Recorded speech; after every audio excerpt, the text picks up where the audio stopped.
басым көпшілігі осы ритуализмге қатысты жазылған.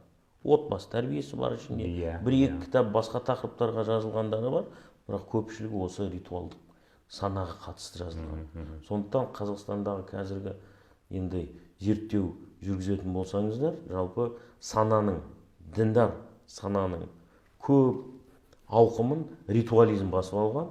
Ал енді адал еңбек, еңбекқорлық, білім талап ету, көрдіңіз ба, жұмыс этикасы, еңбек этикасы, дағы да басқа қарым-қатынастар, құқықтық сана, экономикалық деген сана, осындай нәрселер тыс қалып қалған. Сол үшін бұл жерде жалпы бұл ұсынысты талай қоғам қайраткерлері, зиялы қауым өкілдері айтып жатыр. Қазіргі біздің мешіттеріміз ашық университетке айналу керек. Тек қана ритуализм емес, тек қана намаз, ораза, ол да маңызды мұсылмандар үшін.